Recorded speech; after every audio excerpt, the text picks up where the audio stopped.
Coming up, a melancholy ghost story for foodies. A Pulitzer-winning graphic novel about the history we inherit. Plus our distraction of the week. I'm Mel. I'm Dave. This is the Library of Lost Time. Just a quick programming note. This will be the last episode of the Library of Lost Time for a little while. We realized that doing 2 podcasts at the same time was maybe a little ambitious for this year. So we're hitting pause on the Library of Lost Time for the summer. But we're not going anywhere. The next episode of Strong Sense of Place will drop next Friday. We're getting curious about Portugal, and we're excited to get back to the deep dives into places and the stories they tell. And don't worry, we will bring the Library of Lost Time back in the fall. And until then, thanks for listening and making room in your week for a little bookish joy. Mel, tell us about your book this week. What I'm about to say is pretty obvious to anyone who's listened to our show, but I'm going to say it anyway. Okay.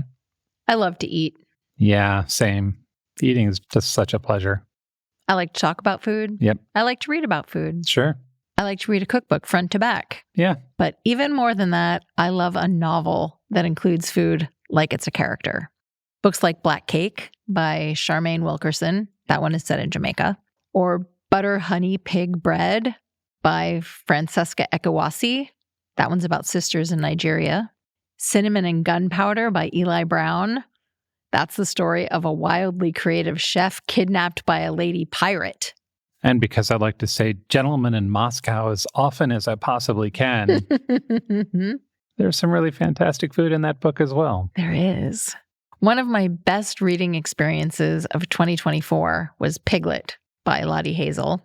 That's a dark comedy about a woman whose life falls apart after a betrayal, and there's tons of food in that one in ways that are both delicious and disgusting, which is kind of an interesting take. And I mention all of this as context for why this week I'm thinking about the new novel Aftertaste by Daria Lavelle. The promo copy for this book reads, "A food story to binge, a ghost story to devour, a love story to savor." Sounds very promising. Here's the setup. The main character is a young man named Kostya. His father passed away when Kostya was 10, and Kostya's connection to his family's Ukrainian cuisine died along with his dad. Now his life is a little bit of a mess. He's kind of just muddling his way as a dishwasher, and he's haunted in a very particular way. He can't see the ghosts, but when a spirit is near him, he can taste their favorite foods. Okay. He discovers that if he cooks the thing he can taste, the living and the dead can be reunited. Whoa. And this revelation makes him feel like he's finally discovered his life's purpose. But there are 2 big problems. One, his kitchen hijinks are putting the stability of the afterlife at risk. No. And 2, the girl he's fallen in love with, she's a psychic and she has her own secret connection to the afterlife. An early review described this book as a twisty plot filled with mouth-watering descriptions of food and some very hungry ghosts. I read the first chapter and was instantly hooked by the setup and the writing. I am not the only one. Before the book was even released, Sony Pictures optioned it for a film. Wow. Apple Books said it's heartbreaking, strange, and a novel to savor. Other reviews use some of my favorite words: poignant, menacing, exuberant, mouth-watering, and brimming with life. That's Aftertaste by Daria Lavelle. I'm going to cheat a little. Okay. I have a second one. If you're a foodie who also loves wine, another quick recommendation for you. Out on May 27th is Lush by Rochelle Dowden-Lord. This one is set at a winery in France, and the story unfolds over just a few days. 4 wine experts, they're really influencers, and strangers to each other. The 4 of them have gathered to drink one of the rarest wines in the world. But each of them is at a personal crossroads, because they must be, because it's a book. Yeah. Their wine-filled adventures are described as raucous debauchery and transformative truths. This weekend leaves them changed forever. That is Lush by Rochelle Dowden-Lord. I also have a ghosty book this week, but it's very different from yours. A couple of weeks ago, a graphic novel won the Pulitzer Prize for autobiography.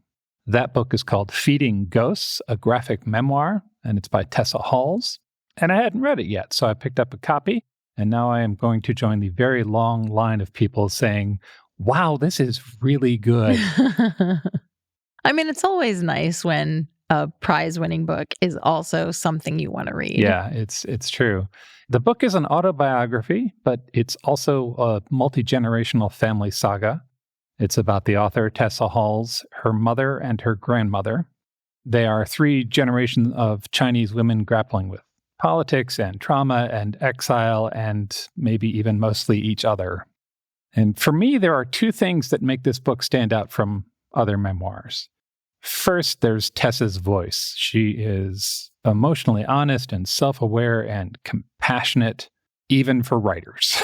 Like, she is nailing that. She is doing the work. She's looking at her family's problems and the complexities of being a child of an immigrant and the granddaughter of a woman who went through a lot. There's this sense as you read that she is writing to understand, and it's really powerful because she's also very good at it. Second, Tessa has something that most writers don't. She has a full-length account of her grandmother's life in her grandmother's own words. So here's the context for that. Tessa's grandmother was a journalist in Shanghai, and she survived political persecution during the rise of communist China. And she eventually fled to Hong Kong with her young daughter, Tessa's mother. Once in Hong Kong, she wrote a best-selling memoir about her experiences. And then shortly after its success, she had a mental collapse. She never recovered. And by the time Tessa came into the picture, her grandmother was just a shadow, right? A gray ghost of herself knocking around the kitchen. So here's what makes that incredible, right? In a lot of multi-generational stories, fictional or otherwise, there's this pattern. The first generation experiences a trauma, and the second absorbs it and deals with it and tries to survive. And then the third, often years later, shows up with questions, right? And they know that something's off, but they don't have the whole story. And in this case, the grandmother left a book. She wrote down what happened to her. And Tessa reads it years later, and she has it translated. She begins to fill in the emotional gaps. And because she's an artist and a writer, and because she has the rare ability to step outside the story and still tell it truthfully, the result is just illuminating. It's just brilliant. It's clear-eyed and layered, and it's full of love, even when it's painful to sort of do that. The book also has a strong sense of place, specifically China. We see it from multiple angles, from somebody who once lived there and who grew up there, and then from Tessa's perspective coming in as an outsider and trying to make sense of the legacy she's inherited. Feeding Ghosts won the 2025 Pulitzer Prize for memoir or autobiography. It also took home the National Book Critics Circle's John Leonard Prize and the Ainsfield Wolf Book Award for its contributions to our understanding of race and diversity. Publishers Weekly, the New York Times, and Time Magazine all praised it for its handling of trauma and identity. Tessa Halls herself is fascinating. She's a writer and a visual artist, a long-distance solo traveler. She wanted to get out of her house so badly that she learned to be really good at leaving. She's been to all 7 continents. Her curiosity really shows up in her work. It's got a exploratory, investigative energy, like she's mapping out her family's history while she's still figuring out where she fits inside of that. So, if you love memoirs that go deep, if you're drawn to books about generational trauma or cross-cultural identity, or if you want to read more about modern Chinese history through a very personal lens, this is an easy recommendation. The book is Feeding Ghosts, a graphic memoir by Tessa Halls. Ladies and gentlemen, it's our distraction of the week. If you are listening to this episode on May 23rd, the day it's released, happy National Taffy Day. Who knew that was a thing? The internet. Although you can get taffy-like candies all over the world, Most food historians believe that taffy as we know it was invented in the United States around 1817. But the real big kahuna of taffy is saltwater taffy. And that was born in Atlantic City, New Jersey in the 1880s. And that's what we're going to talk about. Oh, all right. But before we get into its surprisingly litigious history, let's talk a little bit about how taffy is made. There are lawsuits about saltwater taffy? Oh, baby, yes. Buckle up. All right. Saltwater taffy begins with sugar and butter boiled together with flavorings like chocolate or vanilla or molasses. So, strong start. Yep. Then the mixture is stretched and pulled and folded in on itself. And that adds microbubbles of air that give taffy its silky, chewy texture. In the mid-1800s, the hot invitation on the social calendar was a taffy pull. Oh, Yeah. All right. Sure. The host would cook the taffy batter. Yep. And then guests would butter their hands Mm-hmm. and partner up to stretch and pull the taffy between them. I can only imagine how many romances were born over a rope of warm taffy. I kept thinking of the scene in Oklahoma where they're auctioning off the picnic baskets and thinking of that kind of vibe over some molasses taffy. You want to meet somebody who you're good pulling taffy with, so to speak. When commercial candy makers moved into taffy production, they went on the hunt for men strong enough to manage a 25 to 85 pound batch of warm taffy. And they had to be able to stretch it to 6 feet. So if you couldn't hoist that thing onto a hook and pull it out 6 feet and then fold it in on itself, you were out. That seems like a very demanding job. It does. By the early 20th century, the quest was on for a taffy pulling machine. Sure. And the history of the taffy puller is surprisingly compelling if you're made a certain way. The mechanical taffy puller. Yes. It's rife with patents, like 200 Wow. patents. Okay. There's also advanced math and multiple decisions from the Supreme Court. The history of the taffy puller is so convoluted, a mathematics researcher wrote a paper called A Mathematical History of Taffy Pullers, which, all praise to the internet, is available online. I will put the link in show notes just in case you're made that way. Yeah. But before the taffy puller peril, there was the saltwater taffy tiff. Oh. So there have been multiple reasons to go to court about taffy. Yes. Huh. Okay. This story begins with an enterprising gentleman named John Ross Edmiston. He owned a small boardwalk postcard shop in Atlantic City. Okay. According to legend, which is most likely apocryphal, Right. one night, an ocean swell flooded the shop. And in the morning, he found all of his taffy soaked in salty seawater. And while he was standing there with his hands on his hips, grumbling, cleaning up the mess. Right. Chomping on a cigar, scratching his bald head. Exactly. A young girl walked in and asked if he had taffy for sale. Right. And joking, he said, "We got saltwater taffy." She bought it, ate it, loved it, and soon the word got around about this delicious saltwater taffy. Right. Because as you've taught me over the years, if you add a little salt to something sweet, it makes the sweet come forward. Exactly. But the great-grandnephew of one Joseph F. Fralinger, the purported king of saltwater taffy, has a different story to tell about its origins.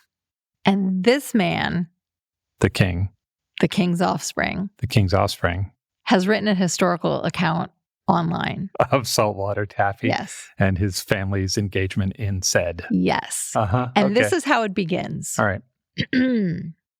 The following is as accurate an account as is possible of the history of Joseph F. Fralinger's life and times and his importance in spreading the fame of Atlantic City and saltwater taffy.